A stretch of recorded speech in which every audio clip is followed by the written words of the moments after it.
This video is going to be an examination of Seattle's run game, the various things that Clint Kubiak tried to get his guys to execute, what the 49ers maybe did to stop or slow down Kenneth Walker III, and also to a lesser extent Zach Charbonnet. Seattle only produced 84 yards on the ground, I think on 26 carries. So we'll get the film started here. I think I've got 8 plays queued up, and I'm going to talk about personnel groups in each situation, and then also how the 49ers match up, how they respond to those personnel groups. This is 11 personnel, so you've got tight end, receiver to the top side, and then 2 receivers to the downside. I do think that Cooper Kupp is doing an exemplary job here of dealing with this defensive end, basically trying to pass him off to the right tackle, Lucas, while keeping his eyes on the nickel defender. So it's very Rams-esque, and something that I think not every receiver in the NFL wants to try to do. As an aside, man, you've got to give credit to the 49ers DBs, their safeties, their corners, for how they were able to attack against the run and make run lanes compressed a little bit quicker than maybe Kubiak and his staff wanted them to occur. Charbonnet bounces this one out and then is able to get, I think, 6-7 yards, but the 6 or 7 yard gains were limited. And what I mean by that is they could have been an 8 or 9 yard gain against other teams whose safeties, corners weren't flying around with as much commitment. This is the same play from the end zone angle. So it's a one-back set. Here's Kupp and the right tackle, Abe Lucas, that are going to work together on this defensive end. It's not Bosa. Bosa's over here in this borderline caveman stance, way down low to the ground. So first of all, the center does a really nice job here on the nose tackle, and then Bradford is going to try to work his way up to Warner. Warner actually jukes him, goes underneath, but because he goes underneath, he's not able to get to the ball as quickly as the 49ers defensive structure would ask him to. Basically, Warner's feet are here when they could be a little bit closer if he hadn't gone underneath of that block. But it's Bradford's release that forces him to make a decision, whether to go over the top, in this case, jump underneath, and then pursue flat. So from a Bradford standpoint, Bradford's limited athletically compared to Fred Warner, obviously. To the backside here, just a cool combo by Zabel, stabbing the defensive tackle with his left hand. We're talking about right here. And then working up to try to close off 53, the backside will linebacker, who I think is a really good football player and quite underrated. Charbonnet is bouncing this one, and you can see how much work Kupp is doing on the front side to kind of allow that lane. And then in addition to that, JSN is trying to front up or ride the corner out. The safety, 25, is the first player to make contact. Those safeties, I think, were oftentimes the difference between a 7, 8, 9 yard gain and a gain that was 3, 4, or 5. 21 personnel group, I think this is Oots down here. So you do not have the nickel response for the 49ers, okay? They got their 4-3 personnel on. That is what I will refer to as the Sam linebacker. They're essentially the double concept on an edge defender here. So Oots is going to motion across, and I think he's slow. I think this has got to be a little quicker. One of the last plays that we talk about here will be about timing, and in my opinion, Oots has got to be a little bit quicker. You don't want him anywhere near Darnold in terms of whether the ball will hit him or Darnold will be able to clear him. I think he's got to get out here sooner, such that this gets expanded sooner than it actually does here. Toss to Charbonnet, and Warner is going to win against the center, secondarily, I guess. Cross is working up to the front side inside linebacker. And then Warner fights off of that block by the center, who I think is pretty athletic, and I think he's got a bright future. But in this case, Warner fights off of that block to make the tackle. Same play from the end zone angle. Here's what the center is trying to do, right? He's trying to go get Warner to the play side. Additional to that, check out Zabel's ability to redirect or adapt, if you will, to the defensive tackle pinching down. That defensive tackle is lined up in a 3 technique. Initially, he goes to the inside. So Zabel just quickly turns his hips, gets his hips in the hole, and tries to ride that defensive tackle out of there. Along with the double on the edge defender, Bosa, the idea is you expand that edge defender and then try to close this down, well, since he pinched to the inside, and then that's where the lane is for the running back. Warner is the guy who I think really disrupts this thing by fighting off the center, making first contact. You'd like for 61 to be able to stay on him a little bit more, but you're dealing with an all-pro, a guy who's got borderline Hall of Fame credentials, depending on how long he sticks around. 13 personnel group. So just running over the different responses that the 49ers gave to the groups that you saw. The first one, 11 personnel, obviously gets 4-2-5 nickel. The second one, 21 personnel, even though Oots is lined up as a slot tight end. That response by the 49ers is their base 4-3 structure. Out of this one, it's a really cool formation and where Kubiak is putting the 3 tight ends. I got this as 13 personnel. So the way that he's trying to get this accomplished is basically pin, pull, toss. It's not pin, pull, pitch because the quarterback's reverse pivoting. Down block, pin down on the defensive end by 81. The outside, the middle tight end, is looping outside of that tight end to go get the force player. And then the right tackle, Lucas is going to loop all the way around. His path isn't exactly precise there with that blue line that I've got. You can see that the way that this is working out, there's Lucas, and there is the inside or middle tight end, I should say. The 49ers have done a great job responding here with the will linebacker and the corner as the force player. I think Seattle is fortunate that Charbonnet is able to get as much out of this as he is, fighting downhill to get to the sideline for a short gain. Same play from the end zone angle. I think the 49ers made things difficult. They made things tough on this team, responding with 4-3 personnel and setting the 3 tight ends by Seattle, into the boundary is interesting because the 49ers have been using the Sam linebacker and walking him up to the field. So creating an underfront, slid 50, if you will, to the field. So here I think what Kubiak's trying to do is say, okay, are you going to set the Sam to the field and then take the Will 53 and put him to the boundary? Hopefully I said that in a way that makes sense. The point is, Kubiak is searching for something. Remember the block that I showed you on the previous play where Warner was able to fight off the center and then make first contact? Well, we're trying to get that block again. This is impossible. I mean, this is impossible with Warner's movement. It's just Warner moving to the play side where he thinks the ball is going to go. It's not impossible from the standpoint of Kubiak asking him to do it. It's impossible because of Warner's alignment pre-snap, or just as the ball is snapped, I should say. You can see Warner actually kind of jumping through here, number one. Number two, the backside Sam, who's lined up in a 4-3 alignment. So 53 is the Will, 57 is the Sam. He's going to pursue on the backside. Bosa appears to be the guy who would be responsible for boot. I'd like to see more boots this week against the Steelers, but you got to get the run game going in order for that threat to actually have an impact. So there's Warner jumping through. He's not able to make first contact, but 57 is. 57 is that backside Sam linebacker. So how come he's getting to the play? This is very difficult for Cross to get done as well. I do wonder if Cross could just keep going on his track and maybe get to this play side shoulder on 57, but 57's athletic, runs laterally, and Cross's angle, I mean, really here, there's not really much that Cross could do. He ends up being a half step behind the guy, and I think that's just because of the alignment of 57, number one, and his speed and agility and willingness to get to the football. 38-22 time of possession is kind of shocking. All right, so this is 11 personnel, same drive. In fact, I think it's the very next play. So he switched from 11 personnel or 13 personnel to 11. So you're getting the nickel by the San Francisco 49ers. Watch this boundary side safety on the trap concept against this D tackle. So it's Zabel. He's got to be licking his chops when he sees that defensive tackle's back turned. And sure enough, he absolutely pancakes the guy right here. And so you've got your running back clean through the hole, through the line of scrimmage. That's great. Well, you do actually get the Mike linebacker blocked off as well as the Will.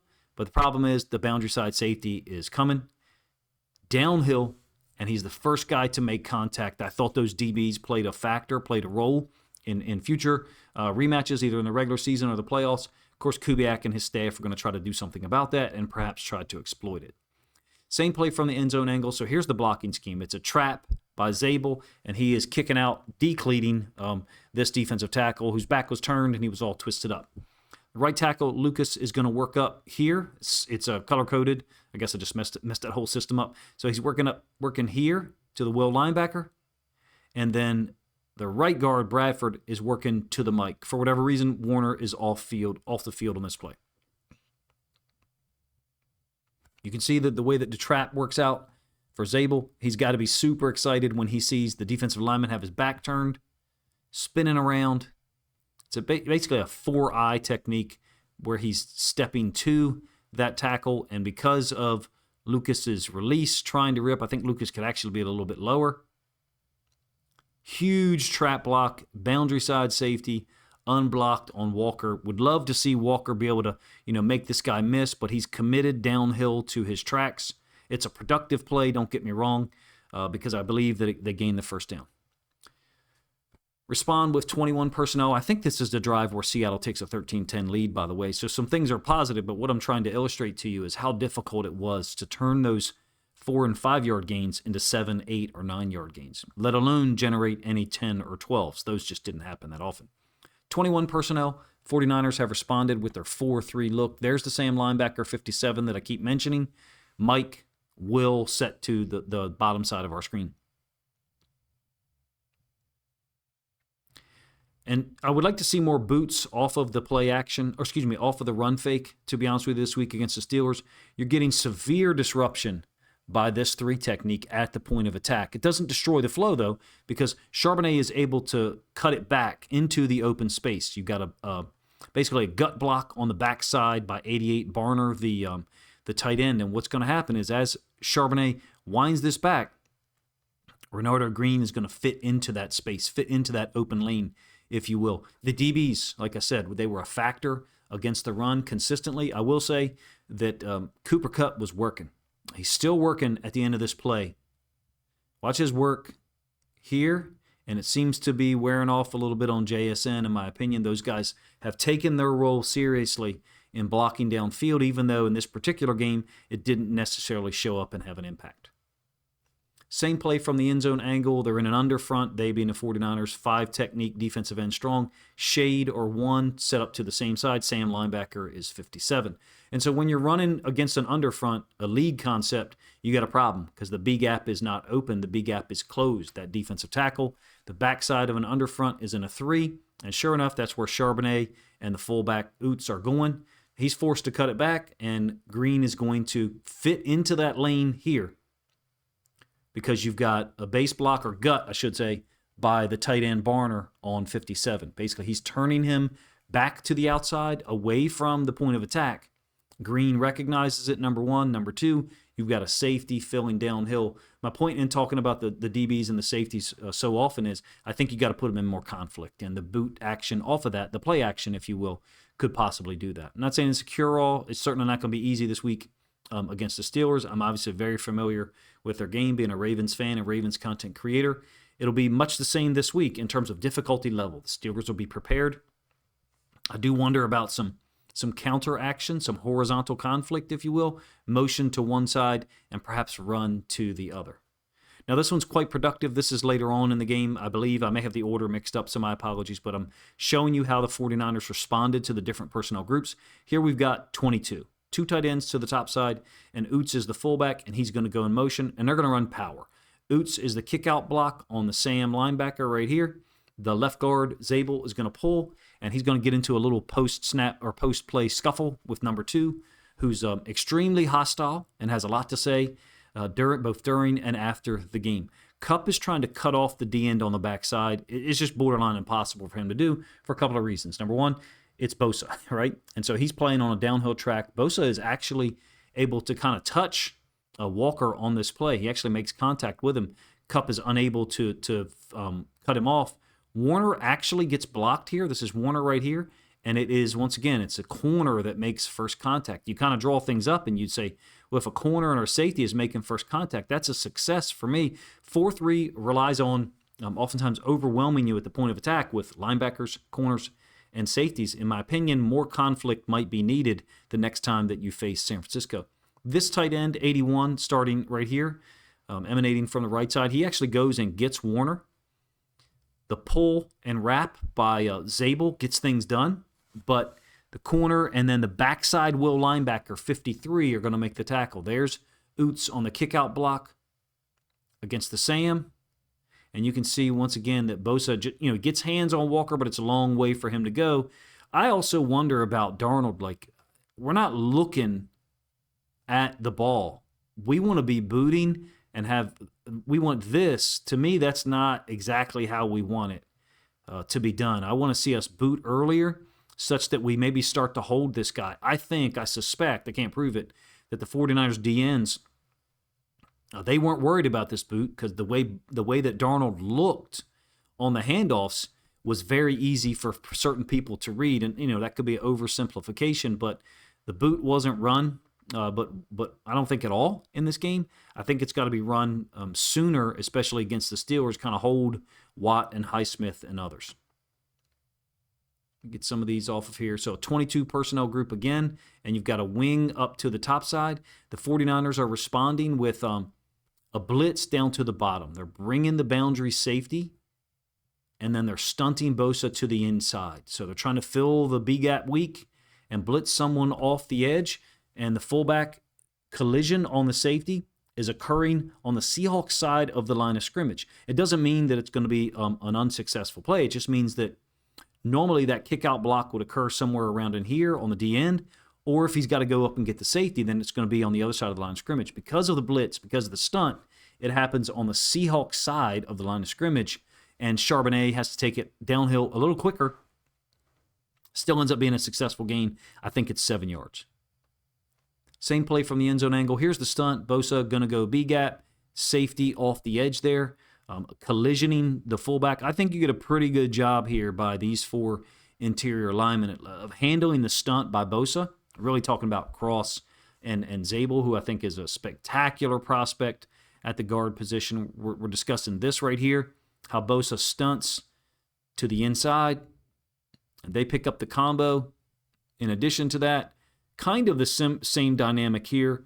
Center's going to try to work up to Warner, maybe ends up reaching a little bit for it, but it does result in Charbonnet cutting this downhill off the center and Zabel's combo, or Zabel's actually just staying on the guy, Bosa, after he stunted to the inside.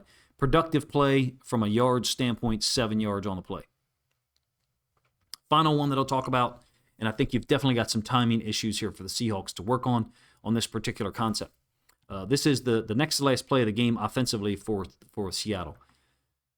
Walker is in motion. He's going to go across. He's going to go across and then come downhill, make it look like a read option, if you will, where Bosa would theoretically be the read man. You're getting a pull by the right guard and kick out, and then a wrap by Barner. And I do think that if Walker's not so slow getting here, that you have the opportunity for a positive play. Theoretically, Bosa is the read man here, but if you're Bosa, I mean, what are you worried about? You worried about Darnold keeping the ball out to the edge? No, not really. Number one. Number two, look how long Darnold has to wait, and he actually has to reach out to Walker to get there. The timing of this is poor, in my opinion, and as a result, you want to be behind the F or the tight end, whatever people want to call him. Some people call him the U. The point is you want to be behind him to an extent such that you can get through this lane before Bosa can get there. In my opinion, the delay here is what allows Bosa to really track this down. Obviously, as well as the fact that Darnold is really not a run threat on the keep. Look, because Walker is a step or even a step and a half late, in my opinion, you can't take advantage of this wall that's been built. There's actually a 49ers defensive lineman on the ground. Now, Cross is unable to get to Warner. So you do have, unblocked Fred Warner at the point of attack. He's going to have an opportunity to make the play. What I'm saying is if Walker's here sooner, he's downhill and he's got an opportunity, to either take it behind that wall of blockers or try to veer off of Walker. You'd have safety help in the form of number 25. My point is the timing, I think, could improve on this particular play, independent of what the 49ers were able to do during the course of a game in terms of recognition, pre-planned automatics or stunts to stop the run game. Kubiak's got to be a little bit more prepared, I think, for what the 49ers can do. Elite in terms of preparation, great speed at the linebacker position as well as the safeties and the corners. 84 yards on 26 carries clearly is not going to get it done. A couple of things could be done to possibly improve on those numbers the next time these teams face each other. or next week against the Steelers, some horizontal conflict, play action / boot off of it, as well as some counter plays that start off with the back in one direction and then flow to the other. I didn't see as many of those things as I expected in this 49ers film. In any case, if you guys enjoyed the breakdown of some of the things that maybe went wrong from a Seattle standpoint, but also giving credit to the 49ers for how well they played defensively, how prepared they were for some of the run plays that Kubiak chose to run. If you enjoyed it, please let me know in the comment section, number one, by leaving a comment, possibly leaving a like. If you haven't subscribed to my channel, please consider doing so now. I enjoy producing as much content as possible, whether it's Ravens, Lions, or Seahawks related. My apologies that this one's out later in the week on Wednesday night. Would like to have it out sooner, but I'm quite busy. In any case, if you guys enjoyed the video and you think other Seahawks fans would enjoy it as well, then please consider grabbing a link to this video, sharing it out on social media to help this content get more reach.